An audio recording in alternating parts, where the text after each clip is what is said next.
Hi guys, I told you I would come on live once I had Drizzy at Coral Springs Animal Hospital.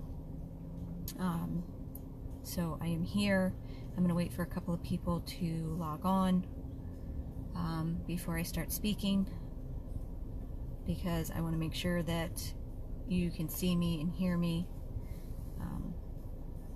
I couldn't go live inside there because, as you know from previous videos, this hospital is like a complete dead zone for cell service. So I brought Drizzy in. They brought him back immediately to stabilize him, and spoke to the doctor, who coincidentally was the same doctor who saw Toby when I brought him in here. Love her. She's a wonderful doctor. And she conferred with the surgeons on staff that are here. They agreed he is a candidate for surgery. At first, when I first spoke to her, they said that they were going to get him started on IV fluids, pain medications, because he's got to be in excruciating pain for everything that's wrong with him, and IV fluids, pain meds, antibiotics, and putting him in an oxygen chamber to help him breathe. As of right now, his lungs are collapsed because he has a diaphragmatic hernia from trauma, which means his abdominal wall, the diaphragm, tore, and all of his organs basically were all pushed up into his chest cavity, basically suffocating his lungs. So he's got intestines up there, he's got part of his liver, stomach, everything is up in his chest where it's not supposed to be. It's supposed to be down in his abdomen. So luckily, after speaking with the surgeon, he had another area of bruising in his lower abdomen, which I was afraid was another hernia. And Dr. Carlos was worried that it might possibly be as well. But they did a quick ultrasound of the area, and they conferred with the surgeon who looked at the x-rays, and they said they do not believe that there is a second herniation in his lower abdomen. So that is some good news. The bad news: although they've done all these surgeries all the time, they had to let me know that of course there is a risk with this type of surgery. It is not common, but it has happened. When these type of hernias occur and all of the organs go into the chest and they basically deflate the lungs, so that the lungs are collapsed. Once they go in and start pulling everything back down where it belongs, the lungs inflate, and sometimes, not a lot, but sometimes that can cause, I forget what it's called, but basically the lungs fill with fluid, and if that happens, the dogs don't survive. They've only seen it, the surgeon has only seen it once in her career. The doctor has never seen it happen, but it is a risk that they had to let us know. It is not something that'll happen like days later. It is something that will probably happen the night of surgery, after surgery, or early morning. So if he gets through tonight after surgery and tomorrow morning, chances are we're pretty much in the clear for that complication. They are going to run some blood work to make sure that there's nothing else crazy happening with him, like that his electrolytes are okay and everything like that. As long as his blood work is okay, they have changed their mind. Literally, as I was standing at the counter, they're going to go in today and do the surgery. As long as his blood work, as long as there's not something crazy that pops up, like that his electrolytes are off or something where they would feel more comfortable keeping him on fluids and antibiotics till tomorrow morning, they'll do that and do surgery tomorrow morning. But if his blood work looks okay right now, then they are going in today to do this surgery. The other thing with the surgery, usually they want to do the most least invasive surgery possible. So that is usually by going in the abdomen and just pulling everything down. Sometimes once they get in there, if it's a little bit more complicated than they were expecting, then they have to go in through the chest and do it that way.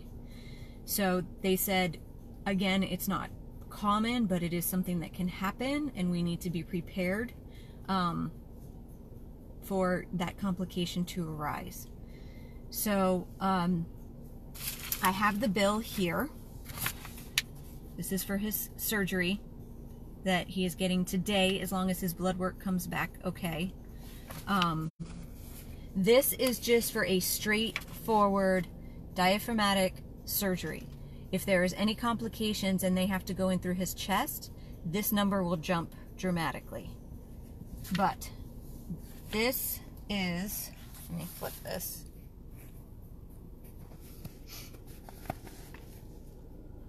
The low end, $42.47. The high end, $53.76. Of which today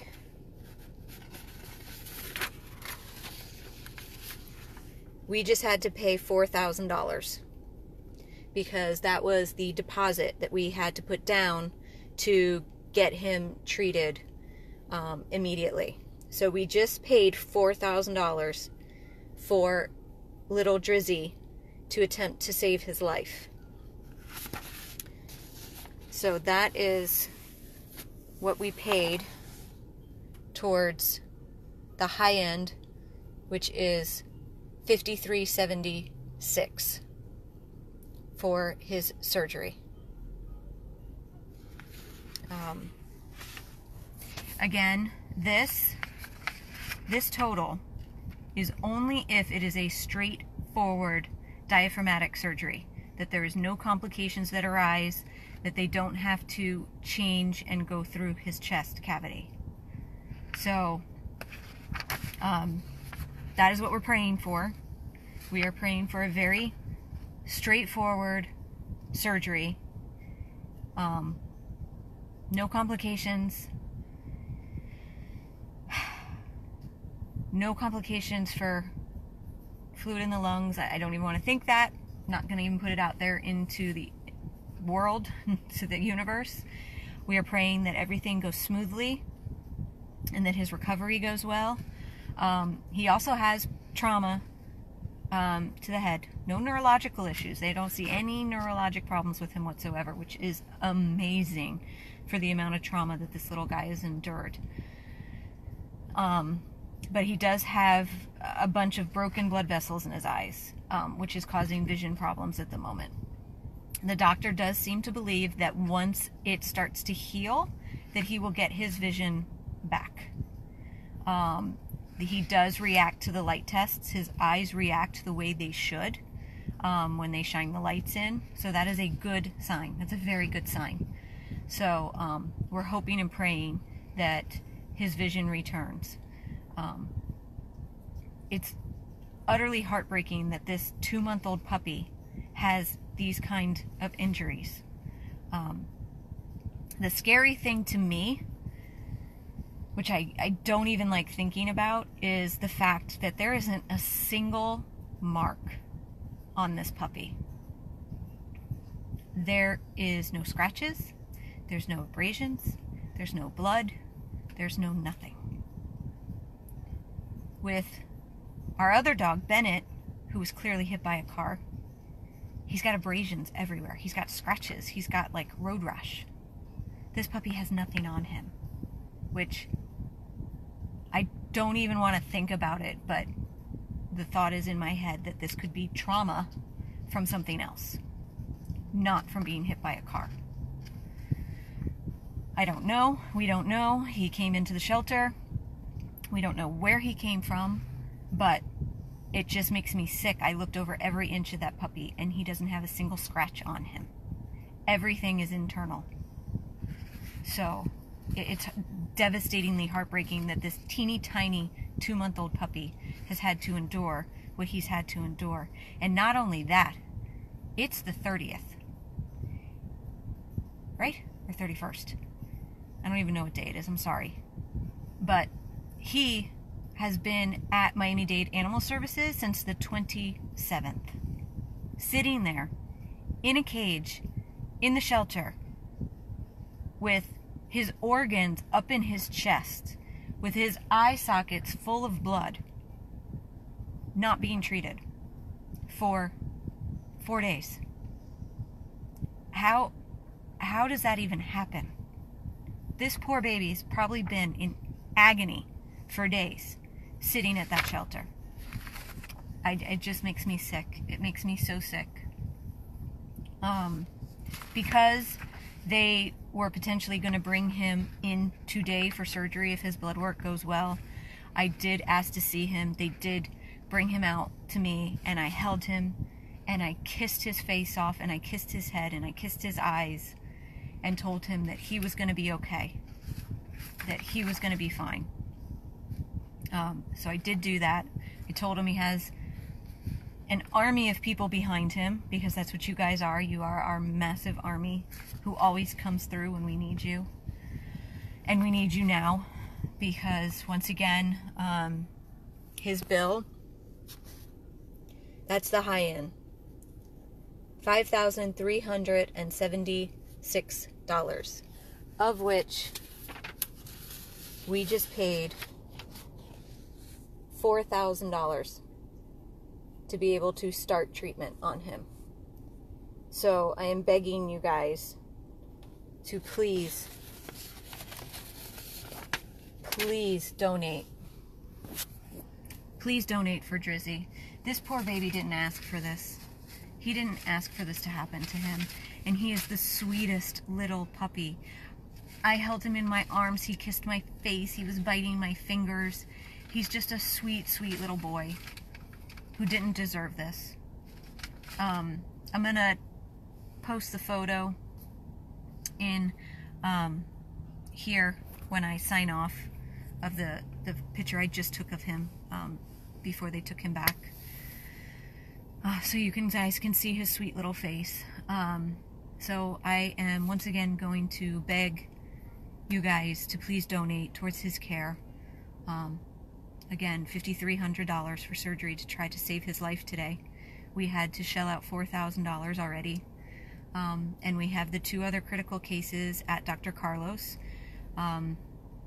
Lisa, the Maltese, who is in diabetic ketoacidosis, who we're still not sure of her recovery, how she's going to do, if she's going to turn the corner. We're praying that she is, but she has to have some serious veterinary care. She's on IV fluids, she's getting insulin shots, she's being monitored all the time. And then Bennett, who was hit by a car, luckily no internal injuries for him, thank God. Just some abrasions, but some head trauma, which has caused some eye trauma. So he's going to have to go see Dr. Carastro, the eye specialist. So that's going to cost us some money too, and we don't know what the outcome of that is going to be. So we've got 3 very critical cases that we've pulled in the last 2 days, and we really need your help. I can tell you from my first video of me pulling Drizzy from the shelter until now, when I was sitting in here waiting for the estimate, I looked and there was just over $300 that was donated. That's not going to get us through. So please, guys, I am begging for Drizzy to please, please, please donate. The PayPal link is on this video. You can go back, you can close it out, you'll see it, it's linked there. Also the address if you'd rather mail a check, I put on this video as well. It is 100 Plus Animal Rescue, 345 East Commercial Boulevard, Oakland Park, Florida, 33334. Thank you, Pauline. Thank you. You are always doing those matches. Bless you. We need it. We need it now. We've got 3 babies, 3 critical babies that we need to care for, that are costing us a lot of money. Drizzy being the most dire at the moment, going in for emergency surgery today, this afternoon, if his blood work comes back okay. He's already been in the oxygen chamber. He's already hooked up to the IV fluids, the antibiotics, and the pain meds. Now they're just doing the blood. If it's good, he is going to surgery today. If for some reason they think he would benefit for staying on the fluids and the antibiotics for the rest of the night, then they will do that. They will keep him in the oxygen chamber overnight to alleviate and to help him breathe. And then they will go in for surgery first thing tomorrow morning. So please donate what you can, even if it is $1. $1. If everybody donated $1, we wouldn't have to ask for money. We have 250,000 supporters. So please donate and please pray for Drizzy and for Lisa and for Bennett. I'm going to sign off now. If they go in for surgery today, we will update once he's out. If they decide that it's not safe to go in for surgery today and he goes in tomorrow, then we will update you guys tomorrow as soon as we hear anything. Once again, thank you guys so much for your ongoing love and support of us, our dogs, and our rescue. We cannot do this without you. It is truly a village that it takes to do this. You are our village, and we love you guys. Thank you.